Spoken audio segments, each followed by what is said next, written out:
परिचय।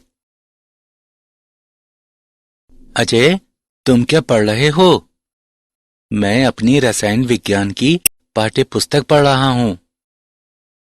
अर्जुन, पेंसिल को स्विच में मत डालना, तुम्हें बिजली का झटका लग सकता है।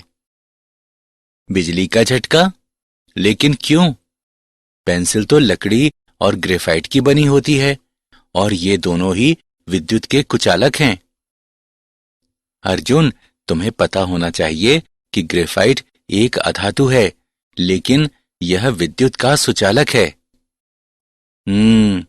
मुझे तो इस बात का पता ही नहीं था। ठीक है, मैं तुम्हें एक प्रयोग के माध्यम से यह दिखाता हूं। जब हम स्विच ऑन करते हैं तो मल्टीमीटर विद्युत धारा का प्रवाह प्रदर्शित करता है। इससे पता चलता है कि ग्रेफाइट से होकर विद्युत धारा प्रवाहित हो सकती है। इसलिए ग्रेफाइट विद्युत का सुचालक है। अजय, अब मैं ये बात समझ गया और अब मैं इस बारे में और अधिक जानना चाहता हूं। ग्रेफाइट कार्बन का एक अपर रूप है। कार्बन आवर्त तालिका के पी ब्लॉक का एक तत्व है। इस बारे में और समझने के लिए पहले हमें पी ब्लॉक के तत्वों का अध्ययन करना होगा।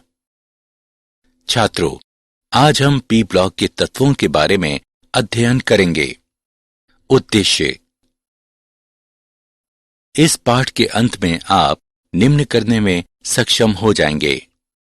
पी ब्लॉक के तत्वों को परिभाषित करना, अक्रिय युग्म प्रभाव को परिभाषित करना, समूह 13 के तत्वों को समझना, समूह 13 के तत्वों के भौतिक तथा रासायनिक गुणधर्मों को विश्लेषित करना, बोरान के असंगत व्यवहार की व्याख्या करना, बोरान के यौगिकों का विश्लेषण करना, समूह 14 के तत्वों को समझना, समूह 14 के तत्वों के सामान्य अभिलक्षणों का वर्णन करना, समूह 14 के तत्वों के भौतिक एवं रासायनिक गुणधर्मों का विश्लेषण करना, कार्बन के अपर रूपों को जानना, कार्बन तथा सिलिकॉन के कुछ महत्वपूर्ण यौगिकों का विश्लेषण करना।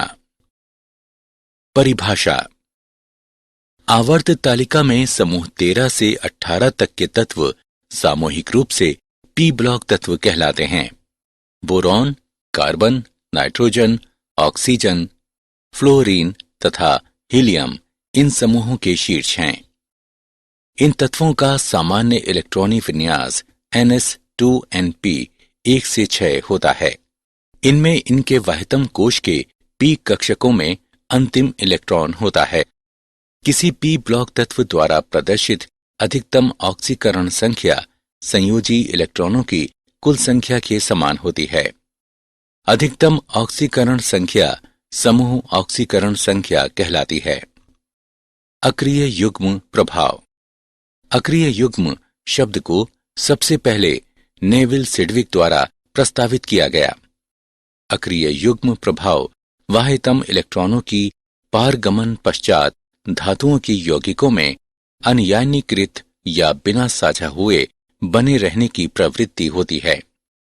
अक्रिय युग्म प्रभाव शब्द को प्रायः ऑक्सीकरण अवस्थाओं के बढ़ते स्थायित्व के संबंध में उपयोग किया जाता है, जो समूहों 13, 14, 15 तथा 16 के गुरुतर तत्वों के लिए समूह संयोजकता से 2 कम होती है। समूह 13 के तत्व। बोरॉन परिवार। गुणों में बोरॉन परिवार के तत्व बृहद भिन्नता प्रदर्शित करते हैं। बोरॉन एक प्रारूपिक अधातु है। एल्यूमिनियम एक धातु है, परंतु इसके अनेक रासायनिक गुणधर्म बोरॉन के समान हैं। गैलियम, इंडियम तथा थैलियम गुणधर्मों में लगभग पूर्णता धातु हैं। इलेक्ट्रॉनिक विन्यास। समूह 13 के तत्वों का बाह्य इलेक्ट्रॉनिक विन्यास ns2 np1 होता है। बोरॉन और एल्यूमिनियम में नोबल गैस कोर होती है। गैलियम और इंडियम में नोबल गैस तथा 10d इलेक्ट्रॉन होते हैं। थैलियम में नोबल गैस तथा 14 F इलेक्ट्रॉन और 10 D इलेक्ट्रॉन कोरे होती हैं। परमाणविक त्रिज्या। समूह में नीचे जाने पर परमाणविक त्रिज्या बढ़ती है, जबकि Ga की परमाणविक त्रिज्या 135 पिकोमीटर, Al की परमाणविक त्रिज्या 143 पिकोमीटर से कम होती है। ऐसा इसलिए होता है क्योंकि गैलियम में उपस्थित अतिरिक्त 10 D इलेक्ट्रॉन बढ़े हुए नाभिकीय आवेश की तुलना में बाह्य इलेक्ट्रॉनों पर दुर्लभ परिरक्षण प्रभाव डालते हैं। आयनन एंथैल्पी। इसका मान समूह में नीचे जाने पर क्रमिक रूप से नहीं घटता। बोरॉन से एल्यूमिनियम तक कमी आकार में बढ़ोतरी के कारण होती है। एल्यूमिनियम से गैलियम तक वृद्धि आयनन एंथैल्पी में असांतत्य के कारण होती है।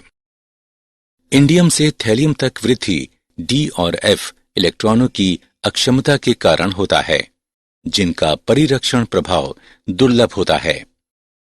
समूह 13 के तत्वों के भौतिक गुणधर्म। तत्वों का क्वथनांक समूह में नीचे जाने पर घटता है। तत्वों का घनत्व समूह में नीचे जाने पर घटता है। तत्वों का गलनांक समूह में नीचे जाने पर पहले घटता है और बाद में बढ़ता है। बोरॉन में सर्वाधिक विद्युत ऋणात्मकता होती है। एल्यूमिनियम से थैलियम तक विद्युत ऋणात्मकता बढ़ती है। बोरॉन एक अधातु है, जबकि एल्यूमिनियम, गैलियम, इंडियम, थैलियम धातुएं हैं। समूह 13 के तत्वों के रासायनिक गुणधर्म। वायु के प्रति अभिक्रियाशीलता। बोरॉन क्रिस्टलीय स्वरूप में वायु के साथ अभिक्रिया नहीं करता। एल्यूमिनियम की सतह पर ऑक्साइड की पतली परत बन जाती है, जो और अधिक क्षय होने से धातु को रोकती है। अक्रिस्टलीय बोरॉन तथा एल्यूमिनियम धातुएं वायु में गर्म करने पर B2O3 और Al2O3 बनाती हैं। उच्च तापमान पर डाई नाइट्रोजन के साथ वे नाइट्राइड बनाती हैं। अम्ल एवं क्षार के प्रति अभिक्रियाशीलता। बोरॉन अम्ल और क्षार के साथ सामान्य तापमान पर भी कोई क्रिया नहीं करता। एल्यूमिनियम उभयधर्मी गुण प्रदर्शित करता है और खनिज अम्लों पर एवं जालीय क्षारों में घुल जाता है। एल्यूमिनियम तनु HCl में घुल जाता है और हाइड्रोजन निष्कासित करता है। हैलोजनों के प्रति अभिक्रियाशीलता। बोरॉन परिवार के तत्व हैलोजन से क्रिया करके ट्राइहैलाइड बनाते हैं। बोरॉन का असंगत व्यवहार। कुछ धात्विक गुण होने पर भी बोरॉन एक अधातु है। इसमें धन विद्युतीय गुण होता है। बोरॉन त्रिसंयोजक यौगिक बनाते हैं। ये NaOH विलयन के साथ उबालने पर हाइड्रोजन को मुक्त करता है। बोरॉन के बाइनरी यौगिकों को बोराइड्स के नाम से भी जानते हैं। बोरॉन ट्राइफ्लोराइड लुईस क्षारों जैसे कि NH3 के साथ आसानी से अभिक्रिया करके बोरॉन के परितः अष्टक पूर्ण करता है। बोरॉन के कुछ महत्वपूर्ण यौगिक। बोरैक्स। इसे सोडियम टेट्रा बोरेट डेकाहाइड्रेट भी कहते हैं। ये इस प्रकार पाया जाता है कि इसमें चतुष्केंद्रीय इकाइयां B4O5 OH4 की घात 2 होती हैं। अतः इसका सूत्र Na2B4O5 OH4 8H2O होता है। क्रिस्टलीय बोरेक्स ठंडे पानी में कम घुलनशील होता है, लेकिन ये गर्म जल में शीघ्र घुलनशील होता है। जब बोरेक्स को गर्म किया जाता है, तब इससे जल के अणु का निष्कासन होता है और गर्म किए जाने पर ये एक पारदर्शी द्रव में परिवर्तित हो जाता है, जो कांच के समान एक ठोस में परिवर्तित हो जाता है। उसे बोरेक्स मनका कहते हैं। ऑर्थोबोरिक अम्ल। ऑर्थोबोरिक अम्ल यानी H3BO3 को बोरिक अम्ल भी कहते हैं। 100 डिग्री सेल्सियस पर गर्म करने पर ये मेटाबोरिक अम्ल HbO2 बनाता है। मेटाबोरिक अम्ल को जब 140 डिग्री सेल्सियस पर गर्म किया जाता है तो ये पायरोबोरिक अम्ल यानी H2B4O7 बनाता है, जिसे जब उच्च तापमान पर गर्म किया जाता है तो B2O3 बनाता है। आर्थोबोरिक अम्ल एक दुर्बल अम्ल है, लेकिन ये एक पॉलीहाइड्रिक अल्कोहल की उपस्थिति में ऋणायनी जटिल पोरोस्पाइरेनिक अम्ल बनने के कारण प्रबल एकल क्षारीय अम्ल के रूप में कार्य करता है और H धनायन मुक्त करता है। उदाहरण। आइए एक उदाहरण देखते हैं।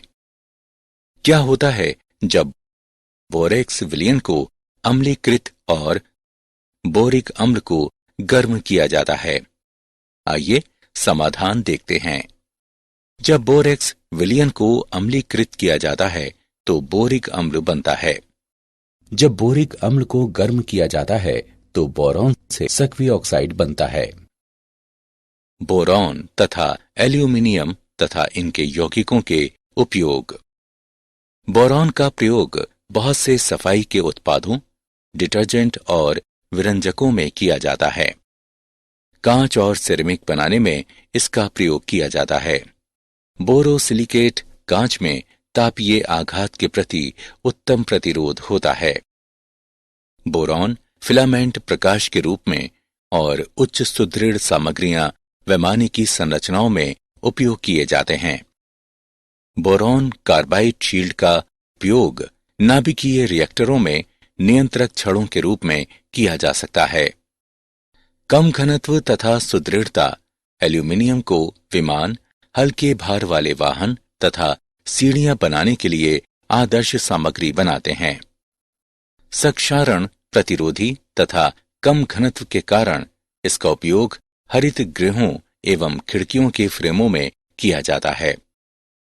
ऊष्मा का अच्छा सुचालक होने के कारण इसका उपयोग बॉयलरों, कुकरों और पकाने के अन्य बर्तनों में किया जाता है। आसान ढलाई एल्यूमिनियम को पेय पदार्थों के डिब्बों तथा छत डालने वाली सामग्री का अच्छा घटक बनाती है। समूह 14 के तत्व। कार्बन परिवार। कार्बन मानव शरीर में दूसरा सबसे प्रचुर तत्व है। ये पृथ्वी की भूपर्पटी में प्रति मिलियन लगभग 320 भाग के रूप में बहुतायत से पाया जाता है।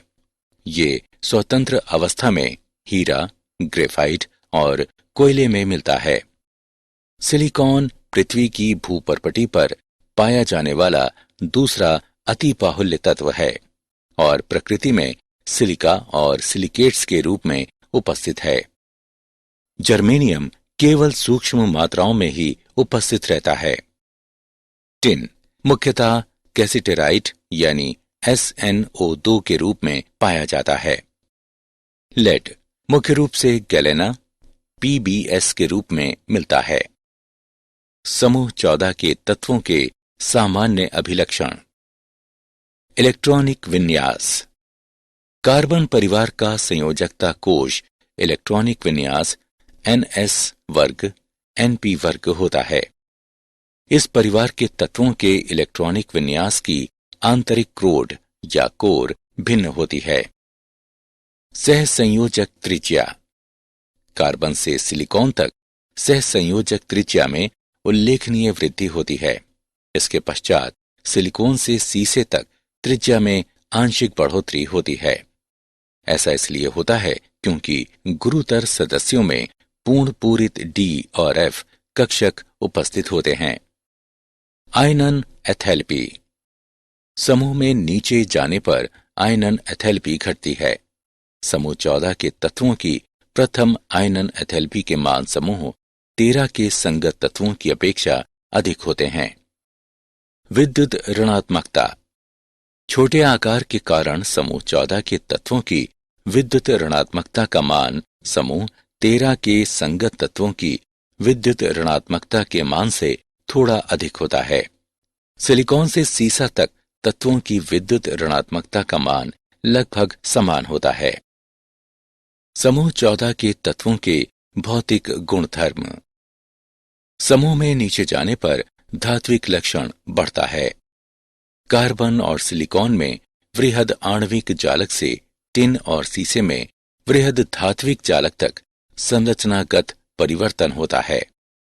समूह में नीचे जाने पर आबंधन में सह संयोजी से धात्विक तक परिवर्तन गलनांक, क्वथनांक तथा प्रथम आयनन ऊर्जा में घटोतरी का कारण बनता है।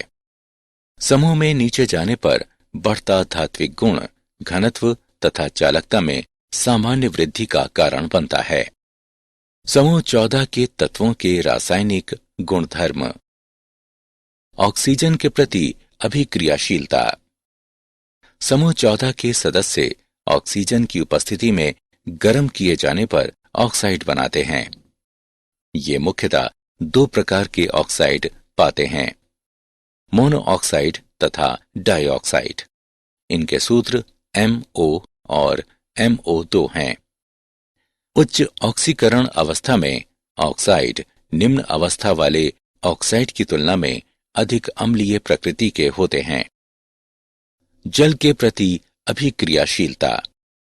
कार्बन, सिलिकॉन तथा जर्मेनियम जल के द्वारा प्रभावित नहीं होते हैं। टिन जल के साथ अभिक्रिया करता है और डाइऑक्साइड तथा हाइड्रोजन गैस बनाता है। रक्षात्मक ऑक्साइड परत बनने के कारण सीसा जल से अप्रभावित रहता है। मूल्यांकन। आगे बढ़ने से पहले आइए देखें कि आपने कितना सीखा। सही विकल्प को लाकर रखें। कार्बन का असंगत व्यवहार। कार्बन का प्रयोग मुख्यतः ईंधन के रूप में प्रयुक्त किया जाता है और ये एक अच्छा तनुकारक है। धातु कर्म प्रक्रियाओं में मध्यम विद्युत धनात्मकता वाली धातुओं को उनके ऑक्साइड अयस्कों से कार्बन द्वारा अपचायित करते हुए निष्कर्षित किया जाता है।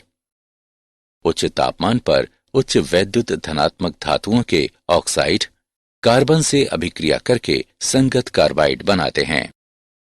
कार्बन में अन्य परमाणुओं के साथ सहसंयोजक बंध द्वारा जुड़कर लंबी श्रृंखला या वलय बनाने की प्रवृत्ति होती है। इस गुण को श्रृंखलन कहते हैं। कार्बन के अपर रूप। ग्रेफाइट।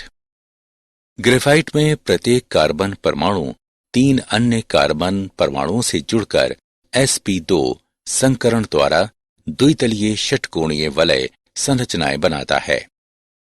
इन दोनों परतों के मध्य आकर्षण बल होता है, इसलिए ग्रेफाइट मुलायम होता है और चाकू से काटा जा सकता है। प्रत्येक परत को अन्य पर खिसकाया जा सकता है, जिससे ये चिकना बनता है और शुष्क स्नेहक के रूप में उपयोग किया जा सकता है। ग्रेफाइट में प्रत्येक कार्बन परमाणु एक स्वतंत्र इलेक्ट्रॉन रखता है, जो इसकी चालकता के लिए उत्तरदायी होते हैं। हीरा। हीरे में प्रत्येक कार्बन परमाणु sp3 संकरण द्वारा अन्य 4 कार्बन परमाणुओं से जुड़ा होता है और त्रिविमीय कठोर संरचना बनाता है। कार्बन परमाणुओं के छोटे होने के कारण वे निकट आबद्ध क्रिस्टलीय संरचना बनाते हैं और कठोर हो जाते हैं तथा हीरे को अपघर्षक के रूप में उपयोग किया जाता है। हीरे में कार्बन के परमाणुओं में कोई भी स्वतंत्र इलेक्ट्रॉन नहीं होता है, इसलिए ये विद्युत का कुचालक है। फुलरीन्स। कार्बन का एक अन्य अपरूप फुलरीन्स है, जिसमें एक अणु में 60 या 70 या 84 कार्बन परमाणु होते हैं। ये पिंजरेनुमा अणु फुटबॉल की संरचना जैसी आकृति लिए होते हैं। इनका प्रयोग अत्यंत उच्च ताप पर स्नेहक की तरह किया जा सकता है। इनमें बिल्कुल निम्न ताप पर भी अतिचालकता का गुण होता है। उच्च तन्य सुदृढ़ता वाले भारहीन तंतुओं के निर्माण में इनका उपयोग किया जाता है। कार्बन के कुछ महत्वपूर्ण यौगिक। Carbon monoxide. कार्बन मोनोऑक्साइड सामान्य ताप पर सांद्र H2SO4 पर फार्मिक अम्ल को मिलाने से बनता है। इस तरह विरचित कार्बन मोनोऑक्साइड को कास्टिक सोडा विलयन से गुजारा जाता है और फिर P2O5 पर से प्रवाहित करते हुए शुष्क किया जाता है। इसे ऑक्सैलिक अम्ल के साथ सांद्र सल्फ्यूरिक अम्ल की क्रिया द्वारा भी बनाया जा सकता है। कार्बन मोनोऑक्साइड एक रंगहीन दहनशील गैस है। ये एक उदासीन ऑक्साइड है, परंतु उच्च दाब और उच्च ताप पर यह एक अम्लीय ऑक्साइड की तरह व्यवहार करती है। कार्बन मोनोऑक्साइड ऑक्सीकारक तथा अपचायक दोनों रूपों में क्रिया कर सकते हैं। कार्बन मोनोऑक्साइड में कार्बन की ऑक्सीकरण संख्या ×2 होती है। Carbon dioxide. कार्बन डाइऑक्साइड को कैल्शियम कार्बोनेट पर तनु हाइड्रोक्लोरिक अम्ल की अभिक्रिया द्वारा बनाया जाता है। कार्बन डाइऑक्साइड एक अम्लीय ऑक्साइड है तथा द्विक्षारकीय अम्ल की तरह क्रिया करती है और 2 प्रकार के लवण बना सकती है। उच्च ताप पर कार्बन डाइऑक्साइड एक ऑक्सीकारक के रूप में कार्य कर सकती है। सिलिकॉन के कुछ महत्वपूर्ण यौगिक। Silicon dioxide. सिलिकॉन डाइऑक्साइड का दूसरा नाम सिलिका है। ये अनेक क्रिस्टल संरचनात्मक रूपों जैसे क्वार्ट्ज, क्रिस्टलोबेलाइट तथा ट्राइडाइमाइट में मिलता है। सिलिकॉन डाइऑक्साइड एक सहसंयोजक त्रिविमीय जालक युक्त ठोस है, जिसमें प्रत्येक सिलिकॉन परमाणु चतुष्फलकीय रूप में 4 ऑक्सीजन परमाणुओं से सहसंयोजित बंधित रहता है। सिलिका अपने सामान्य रूप में अति उच्च सिलिकॉन ऑक्सीजन बंध एथैलेपी होने के कारण लगभग अन्य अभिक्रियाशील होता है। ये HF और NaOH से क्रिया करता है। क्वार्ट्ज का विस्तृत उपयोग दाब विद्युत पदार्थ के रूप में होता है। सिलिका जल का उपयोग शुष्कन कर्मक तथा उत्प्रेरक के रूप में होता है। सिलिकेट्स। सिलिकेट की मूल संरचनात्मक इकाई SiO4 4- है, जिनमें सिलिकॉन परमाणु 4 ऑक्सीजन परमाणुओं से चतुष्फलक के रूप में बंधित रहता है। प्रकृति में बड़ी मात्रा में सिलिकेट खनिज पाए जाते हैं, जैसे फेल्डस्पार, जियोलाइट, श्वेत अभ्रक और एस्बेस्टस। जब सिलिकेट इकाइयां आपस में मिलती हैं तो श्रृंखलित वलय, परत या त्रिविमीय संरचना बनाती हैं। मनुष्य द्वारा निर्मित 2 महत्वपूर्ण सिलिकेट्स कांच तथा सीमेंट हैं। क्या आप जानते हैं, कार्बन मनुष्य को लगभग 3750 ईसा पूर्व से ज्ञात है। कांसे के निर्माण हेतु तांबे, जस्ते एवं टिन अयस्कों को अपचायित करने के लिए कार्बन का पहली बार उपयोग मिस्र तथा सुमेर सभ्यताओं के लोगों द्वारा किया गया। बोरॉन सभी हरित पादपों का अनिवार्य पोषक तत्व है। कार्बन का गलनांक और ऊर्ध्वपातन बिंदु सभी तत्वों में सर्वाधिक लगभग 5800 डिग्री केल्विन होता है। ब्रह्मांड में बोरॉन के परमाणु अंतरिक्ष किरण संघट्टों द्वारा नाभिकीय संलयन के कारण निर्मित हुए हैं। ब्रह्मांड में अधिकांश बोरॉन का निर्माण हमारे सौर मंडल बनने से पहले इसी प्रकार हुआ। सारांश। आइए हमने जो कुछ सीखा है उसे संक्षेप में दोहराएं। आवर्ती सारणी में 13 से 18 समूह के तत्वों को सामूहिक रूप से पी ब्लॉक तत्व कहते हैं। अक्रिय युग्म प्रभाव बाह्यतम इलेक्ट्रॉनों की संक्रमण पश्चात धातुओं के यौगिकों में अनियायनीकृत या बिना साझा हुए बने रहने की प्रवृत्ति होती है। 13 समूह में बोरॉन एक अधातु है, जबकि एल्यूमिनियम, गैलियम, इंडियम और थैलियम धातुएं हैं। एल्यूमिनियम उभयधर्मी गुण प्रदर्शित करता है और खनिज अम्लों एवं जलीय क्षारों में घुल जाता है। कार्बन मानव शरीर में दूसरा सबसे प्रचुर तत्व है। ये पृथ्वी की भूपर्पटी में प्रति मिलियन लगभग 320 भाग के रूप में बहुतायत से पाया जाता है। यह स्वतंत्र अवस्था में हीरा, ग्रेफाइट और कोयले में मिलता है। कार्बन परमाणुओं में अन्य परमाणुओं के साथ सहसंयोजक बंध द्वारा जुड़कर लंबी श्रृंखला या वलय बनाने की प्रवृत्ति होती है। ये गुण श्रृंखलन कहलाता है। कार्बन मोनोऑक्साइड एक उदासीन ऑक्साइड है, परंतु उच्च दाब और उच्च ताप पर यह एक अम्लीय ऑक्साइड की तरह व्यवहार करती है।